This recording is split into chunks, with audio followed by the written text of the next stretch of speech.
Hello, everyone. This is Italia Garcia with CCAEJ, and I have my colleague with me here today.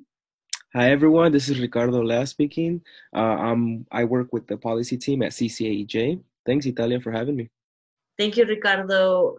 Today, we're going to be doing a very brief workshop on California EnviroScreen, the Cal EnviroScreen, and we're going to be providing tools about how to use the Cal EnviroScreen, why it's important, and how it relates to the census data. Many California communities continue to face disproportionate pollution burdens. Now, if we are going to do something about these environmental inequities, we need to understand them. That's why the Cal EPA and the Office of Environmental Health Hazard Assessment developed Cal EnviroScreen, a science-based tool for evaluating multiple pollutants and stressors in communities. With this tool, all Californians now have the opportunity to better understand pollution. Cal EnviroScreen offers a wealth of information on environmental, public health, and socioeconomic conditions throughout California.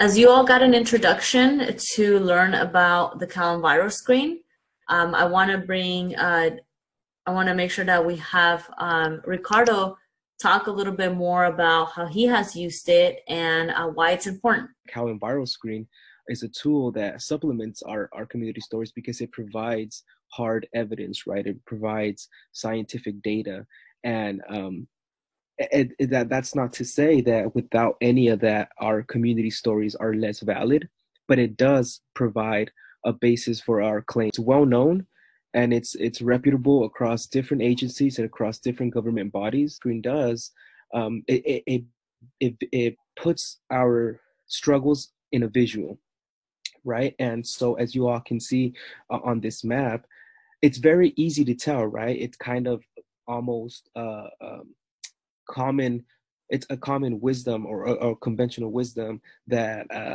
red is bad and green is good. And that's kind of the same guidelines, the same premise that Cal EnviroScreen uses here, where the red portions on the map are those with the highest air pollution, with the most health hazards in that area. And so right off the bat, by just simply looking at the map, anybody is able to locate themselves and say, "Oh, hey, look, I'm in an area that's higher risk." Thank you, Ricardo, for that. I'm going to be showing everyone how to use this very informational tool that Ricardo has been speaking about.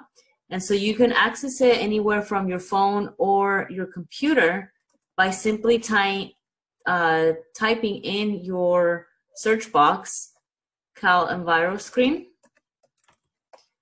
And you can type 3.0 or just leave it as Cal EnviroScreen. However, the 3.0 is the one we want to guide you to because that's the latest and most updated version of the data.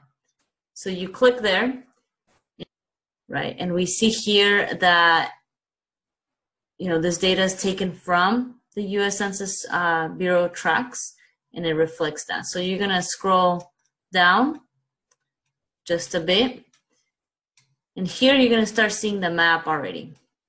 What we're going to do is search. You can search by city, by exact address, zip code, right? So here we have searched the area where our office is located in Jurupa Valley. I also think it's important to note how, Italia, you mentioned this before diving into the map, that the Cal EnviroScreen pulls from census data, right? So it's important to note that I guess the location of where these red spots are, and given the location, also take into consideration socioeconomic characteristics of that area, right?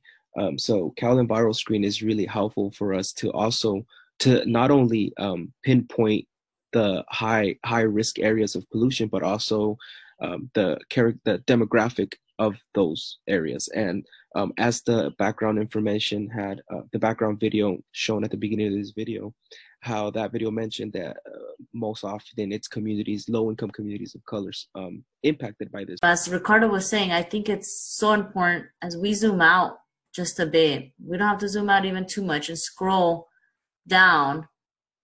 Ironically, and not so ironically, I think, purposely, we see that there's certain areas, for example, in the city of Riverside, that are actually dark and light green.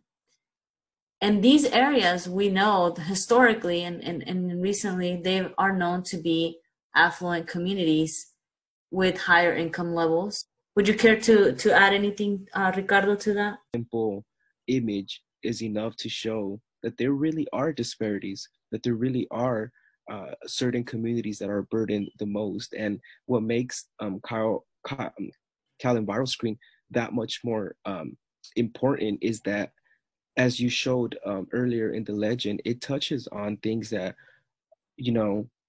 for the lack of better term, it doesn't fit into what mainstream environmentalism is. It puts things on a map easier, that's easy to digest. Close, we want to ensure that everyone is reminded that the census matters, not just because of the resources that we will get and the infrastructure, and we need to be able to have this information to be as accurate as possible, especially when it comes to data.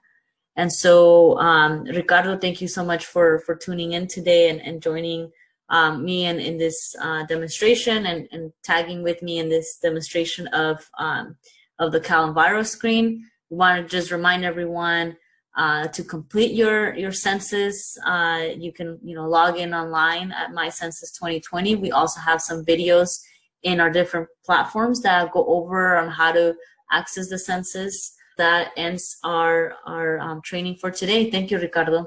Thank you, Italia. Thanks so much for having me.